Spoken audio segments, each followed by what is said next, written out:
নমস্কার বন্ধুরা, চলে এসেছি আরেকটি ব্লগ নিয়ে। তো আমি মামুন তোমাদের সাথে আজ আরেকটি ব্লগ দেখাবো। তো চলো, সকাল এখন 5:30 বাজে। তো আজ তাড়াহুড়ো করেই পুজো দিয়েছি, যেহেতু সকাল সকাল চলে যাব। গাড়ি আছে, আজকে আমরা ডিমাপুরে যাব। তো আমাদের গাড়ির টাইম ছিল 7টার সময়। তো আমরা 6:30টায় বেরিয়ে পড়বো, ব্যাগ আছে সাথে, তার জন্য একটু তাড়াতাড়িও যাব। তো দেখতে পাচ্ছি যে পুজো দিয়েছি, যেহেতু গোপাল সোনা আমাদের সাথে যাবে, তার জন্য ওকে আর খালি মুখে নিয়ে যায়নি। তো ঘরে সকাল ঘুমের থেকে উঠে সব কিছু কাজ বাজ করে ফুল টুল তুলে পুজো করে তারপর চলে যাচ্ছি। এদিকে শাশুড়ি মা, পাশের ঘরে একটা দিদি দাঁড়িয়ে আমাদেরকে তুলে দিল। এদিকে অটো করে চলে যাচ্ছি। তো অটো করে চলে যাচ্ছি কারণ ব্যাগ ছিল আমাদের সাথে, ব্যাগ তারপরে পুচকি সবাইকে নিয়ে আমরা রেল লাইন পার হতে পারবো না, তার জন্য অটো করে ঘুরেই চলে যাচ্ছিলাম। এদিকে পাশে তোমাদেরকে ভিউটা দেখাতে দেখাতে চলে যাচ্ছি। সকালের যে রোদ্র পড়ে গাছের উপরে, তো ওইটা দেখতে অনেক সুন্দর লাগে ভিউটা। তো দেখো, এটা আমার স্কুল ছিল আগে, আমি যেহেতু হায়ার সেকেন্ডারি স্কুলে করেছি। তো ওটা স্কুলের রাস্তাটায় আমি তোমাদেরকে দেখাবো। আজও মনে হয় সেই স্কুলের রাস্তাটা দিয়ে গেলে স্কুলটার কথা মনে পড়ে, যেহেতু ভিতরে যেতে ইচ্ছে করে আর কি স্কুলের, যে একদিন যাবো কিন্তু হয়ে ওঠে না। এত আমার ঘর থেকে সামনে, কিন্তু তবুও হয়ে ওঠে না। এটা আমার স্কুল, দেখে নাও। তো স্কুলের লগেই স্টেশন। তো আমরা স্টেশনে পৌঁছে গেছি। তো এখন আর সিঁড়ি বেয়ে উঠবো না, কেন কি আমার কাছেও 2টা ব্যাগ ছিল, আবার ক্যামেরা এদিকে পুচকিও ছিল। তো সিঁড়ি বেয়ে আমরা লিফটে করে উঠে যাব, যেহেতু লিফট আছে এখানে। তো লিফটে নামতে নামতে আমরা আস্তে আস্তে উপরে হয়তো কেউ ছিল, তো উঠলো, তারপরে আমরা ঢুকবো। তো যাওয়ার পরে সকালে একটা এরকমভাবে রৌদ্র পড়ছে, কি বলবো। এই সকাল 6:30 কেউ বলবে এত রৌদ্র উঠেছে, তারপর এত গরম পড়েছে। কিন্তু চারিদিকে গরম হলেও রৌদ্র হলেও কিন্তু ওয়েদারটা দেখতে খুব সুন্দর লাগছে। চারিদিকে রৌদ্র, তারপরে গাছের পাতার উপর রৌদ্রটা পড়ছে, চারিদিকে দেখতে খুব সুন্দর। আর স্টেশনটা তো এত সুন্দর করেছে, তোমাদেরকে কি বলবো। লন্ডন স্টেশনটা পুরো ঘুরলে তোমরা বুঝতে পারবে। এদিকে চলে এসেছি, যেহেতু আমার হাজব্যান্ড বলেছে আগের প্যাসেঞ্জারটা নেই, এখন বলে ডেমো ট্রেন। তো আমি এটা কলকাতাতে উঠেছিলাম, কিন্তু আসামে কখনো ওঠা হয়নি। তো 1 মাস 1.5 মাস 2 মাসের মতো হয়ে গেছে ট্রেনটা দিয়েছে। তো যেহেতু শতাব্দীতে যাতায়াত করা হয়, তো ওইটাতে ওঠা হয় না। তো আজকে ফার্স্ট টাইম উঠলাম। আগে উঠেছি কলকাতাতে, কিন্তু আসামে ফার্স্ট টাইমে উঠলাম।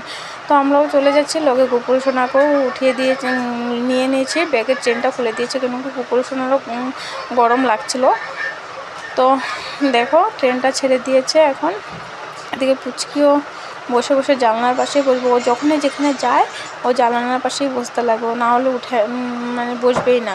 তো কখনো কখনো তো সিট পাওয়া যায় না জানলার সাথে, তবুও ও জানলার সাথে বসবো, যে চিনুক না চিনুক কেউ সাথে গিয়ে ঠিক বসে পড়ে, বা ওর সামনে গিয়ে জানলাটার সামনে দাঁড়িয়ে পড়ে, ডাকতে ডাকতে আসবে না, ওর দেখবে। তো এদিকে গোপাল সোনাকেও মাঝে মাঝে তোমাদেরকে দেখাচ্ছি। এদিকে পুচকি রাস্তা দেখে দেখেই চলে যাচ্ছে। তো আমরা যেতে যেতে চারদিকটা ভালোই লাগে দেখতে। তো ট্রেনে এখন চলে এসেছে জিনিসপত্র, তো কিনে নিয়েছে, একটা সে কিনেছে, কাঠ কিনেছে, দেখো।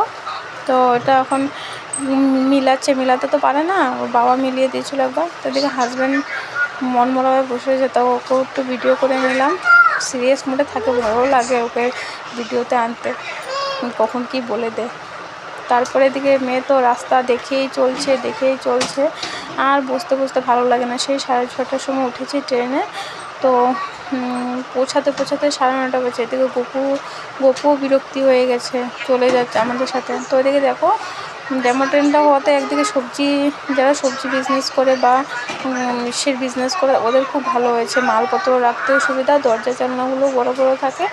তো এদিকে দেখো, একটা বাচ্চা ও নেচেছিল, কিছু একটা দিয়ে নেচেছিল, ঢোল বাজাচ্ছিল, ওর মাও নেচেছিল। তো পয়সা নিতে এসেছে, তো নিয়ে গেল। তো ফাইনালি আমরা নেমে গেলাম ডিমাপুরে। তো দেখতেই পাচ্ছ স্টেশন কি ভিড়। আমি তো একটা জিনিস, আমি ডিমাপুরে আসলে এটাই দেখি, প্রত্যেকটা সময় যখনই আসি, যে কোনো ট্রেনের সাথে সব সময় এরকম ভিড় থাকে স্টেশনে। কখনো তুমি ফাঁকা পাবে না যে আজকে ফাঁকা, ট্রেনটা টাচ করবে, এমন না, সব সময় স্টেশনটা ভিড়েই থাকে।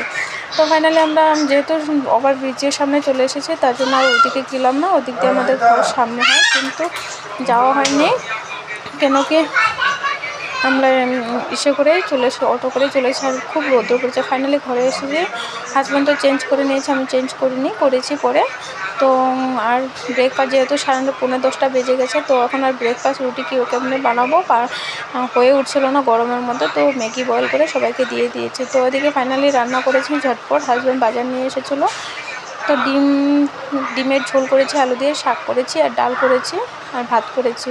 তো আর যেহেতু অনেক দিন ঘরে ছিলাম না, বুঝতেই তো পারছো, 15-20 দিন ঘরে ছিলাম না মানে কি, পুরো ঘর নোংরা মোছামুছি করতে করতে নাজেহাল আমার অবস্থা। তো এদিকে ফাইনালি আমার মার ঘর থেকে যে গোপালটা নিয়েছিলাম, ওর কিছু অঙ্গরাগ করলাম। তো আমার এটাই হলো আমার গোপুসোনা, তোমরা তো এতদিন দেখোনি, আজ দেখেছো। তো দুজনকে একসাথে শালিকা করে তারপরে তোমাদেরকে দেখাচ্ছি। তো ওকে আজ অঙ্গরাজ করিয়েছি, দেখো কেমন লাগছে ওকে, চোখ সব বানিয়ে দিয়েছে। তো সব উঠে গেছিলো, অনেক বছর হয়েছে তো তার জন্য সব উঠে গেছিলো। তো আমি ফাইনালি ওকে করেছি। তো পুচকি এটা দেখে না, ফট করে ঘুম থেকে জেগে উঠেছে, তো দেখে ও সাথে নিয়ে শুয়ে পড়েছে, আদর করছে ওকে, ওর বহুত ভালো লাগে বলছে। ও ছোটো ছোটো গোপাল দেখলেই বলে মা ওটা বহুত কিউট, আমার বহুত ভালো লাগে, ওকে ছাড়তে চায় না। তো ওকে নিয়ে সাথে নিয়ে শুয়ে পড়েছে। তো আমি বলছি দে, ও দিচ্ছে না কিছু, তো নিয়েই শুবে। তো অল্প বাচ্চা মানুষ যেহেতু, গোপালও বাচ্চা ও বাচ্চা, তো দুজনেই হয়তো গোপাল ওর সাথে খেলা করবে, বুঝছে দুজনে বাচ্চা, ওদের মনের জিনিসটা বুঝছে, আমরা বড়রা যতই বলি। তো ফাইনালি ঘুম থেকে ওঠার পর কী করব, তো ছাদে আমাদের যে আমরা যেখানে থাকি সেখানে ওরা দুজন মিলে খেলাধুলা করছে। তো আমরাও অল্প এখানে দাঁড়িয়ে কথা বলছি, অনেক দিন তো ছিলাম না, তো আমার লগের সবাই আমরা একসাথে বসে কথা করছি।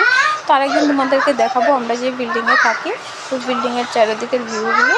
তো আজ একটু করে তো ভিডিওটা এখানে শেষ করছি, ভালো লাগলে লাইক কমেন্ট সাবস্ক্রাইব করুন।